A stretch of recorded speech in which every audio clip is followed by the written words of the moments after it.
Hey guys, what is up? My name is Shane and welcome to my channel. Today I am working on the stroker motor right here for a Mopar. This is the car right here, 1970 Dodge Challenger. So I am just building up the bottom end for now. So here is the pistons. I am just putting the old rods, or not old rods, they're kind of new, but taking them off of the old pistons, which are basically the same. They are just a standard bore, so they're 4-inch bore. These are 4 30/1000ths. A really funny thing about these rods that I got, like I said, I've already ran these rods in the car for a very short time, but I got these on eBay for a really good deal. They're not like a name brand rod, they're Adept brand. I'm not really sure what, I've never really heard of that brand before, but they do appear to be really well built rods, so I figured I'd give them a try, and they were a whole lot cheaper than the $400 or $500 that a lot of the name brand rods are. As I'm kind of swapping my rods over here to the new pistons, I've actually came across that they put the bushing, right, the small end bushing, wrist pin bushing, in wrong on pretty much all of them. They're clocked wrong. So on these particular rods, so this is an aftermarket rod. This is an original piston and rod. You have the little Chrysler symbol here. So this rod and piston is 50 years old here, which is kind of cool. I find that stuff kind of neat sometimes, especially working on this car. This is a 1970, so it's funny to see all this stuff that's 50 years old now. So this is what they call a pressed wrist pin designed rod. So the wrist pin, which is this pin right here, that goes in there like that, is actually pressed into the rod, right? So it goes in there and gets pressed in there, and the rod and pin are basically one then. And then it kind of just moves inside the piston a little bit. So that's this design, that's the original design. And so the wrist pin doesn't move on the rod, like I said. So there's no reason to oil that, which is what I'm going to explain in a minute. But you have these two holes here that oil the wrist pin when it rotates in the piston bore, right there, right? So that's the original design.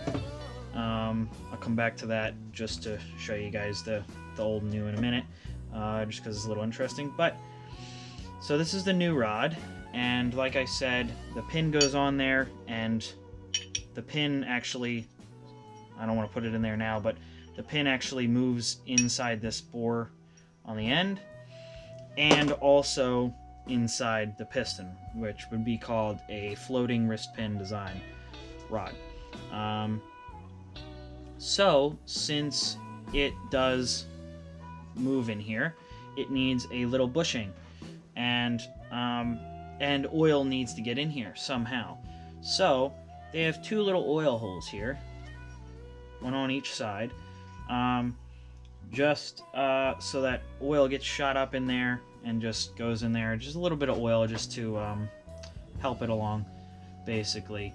But it's kind of funny because I was taking a look at them, and the very first rod I did, only one of these holes lined up. The other one on the other side didn't.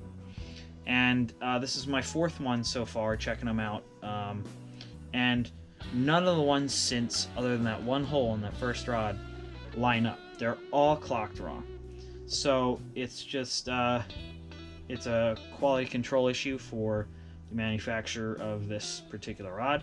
And, you know, that's kind of it's kind of a thing when you're building an engine. You have to check over everybody's work. You got to measure everything. You know, just because something is supposed to be a certain size doesn't mean it will be. a lot of the times from manufacturers, they mess it up. And so you just got to check everything, especially when you're building a motor, putting everything together. It pays to check everything, and I don't always do that, and you know, I'm learning as I go.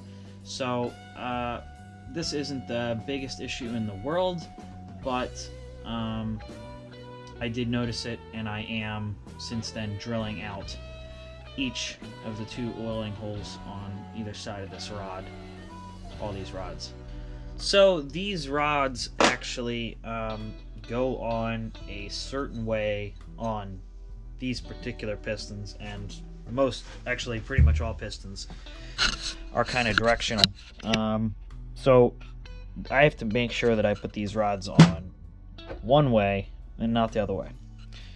If I do it the other way, well, everything's messed up. Take this piston, and we put the valve relief like that, and we put it up like there. We're gonna flip the engine this way. So we're gonna flip the piston this way. We're gonna put this piston down here like that, just temporarily. Pick our piston back up. And this is our bore here. So put it like there. And our rod here, basically it has 2 different sides to it there. I don't know if you can see it, but the left side has more of an edge to it than the right. Right there on my fingernail versus the other side, not as much. So you got that little bearing lock right there, and so more of the beveled edge, basically the flatter one goes towards the other rod. So if we're going in here, the rod for this bore over here, which is number 4, goes on the left, and our number 3 goes on the right. So this is the flatter end, so we want that one facing the other piston, or the other rod. So we're going to put it on there like that. So it's going to go on the piston just like that. I just have to make sure I don't mess that up, basically. So get back to it here.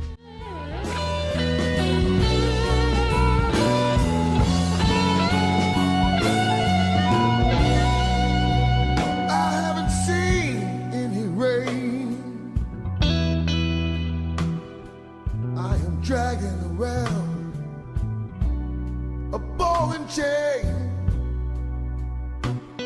Yes, I am.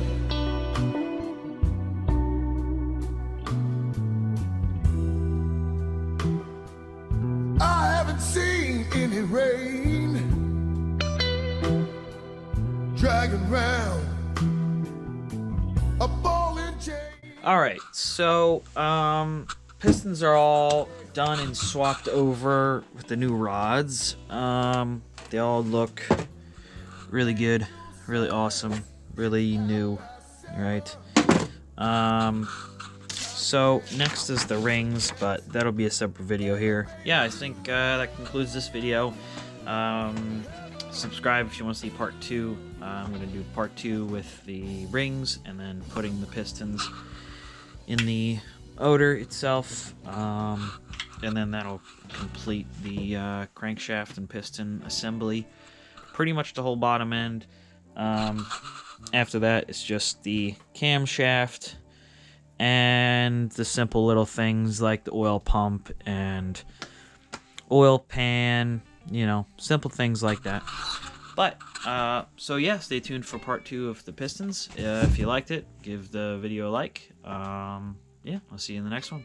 Peace.